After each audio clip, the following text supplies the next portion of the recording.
I'm going to be honest with you guys. I know, alhamdulillah, you guys aren't going to mind my brutal honesty. One of the things that's concerned me as I came here, and every nation has its concerns, every country has its concerns, and we have some universal concerns, but something unique that I found here, that I haven't seen in many other places, and it may be a phenomenon in the entire region, is that you guys are obsessed with over-the-top, super luxurious brands. Over the top. Like I saw a billboard for an Alfa Romeo. Like, or like a Porsche or something, or like a Rolex watch, or like, over the top. Oh my God. Like there's no normal commercials here. Nobody's like giving you a commercial for a toothbrush, or like a sneaker, or like a pair of socks or something. Everybody's like walking through a 7-star hotel and the water fountain's on their side and a hawk flies onto their arm and and they check their diamond and my God. And you know what that does to a society? You become obsessed with elite brands. You become obsessed with the brand of watch you're wearing or the brand of shoes. Or maybe even the brand of jilbab, I don't know. The brand of hijab, or when you're shopping in the mall, which is supposed to be like a national sport, I think, right? So if you're shopping in the mall, make sure you go to the most expensive store and buy like the smallest thing, but get the biggest bag, so you look like you're worth something. Like flaunting the bag. Like I got an Armani bag, I'm gonna put in your face before it. You know what this does? This creates an artificial, like fake society. And it creates these standards that nobody can live up to. Nobody actually looks like those commercials, by the way. That's not real.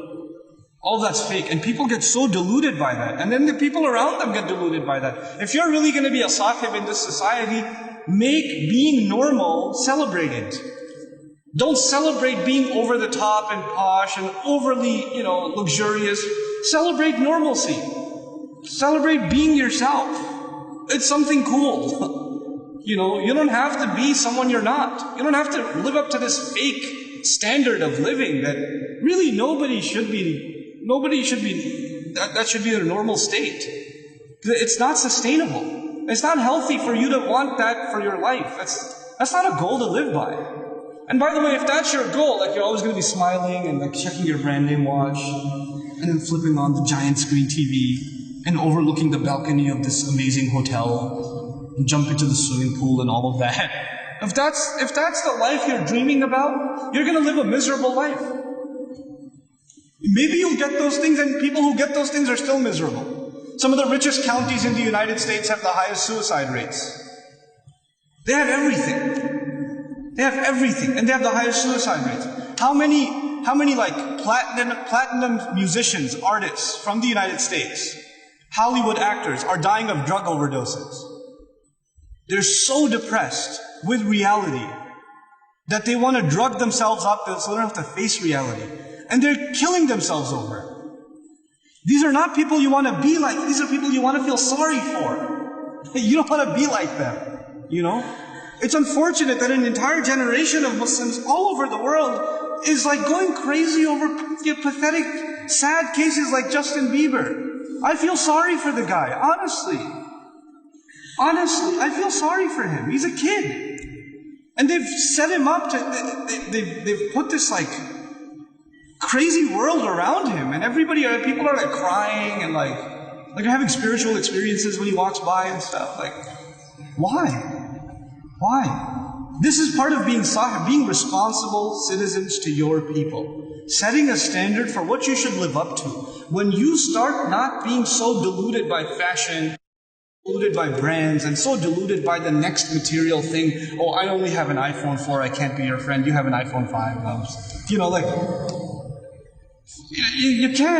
can't be like that. Don't stand in line like 300 people outside the Apple store when the iPhone 5S comes out. Don't be one of those people. It's okay. You will be able to, I promise you, oxygen will still be available.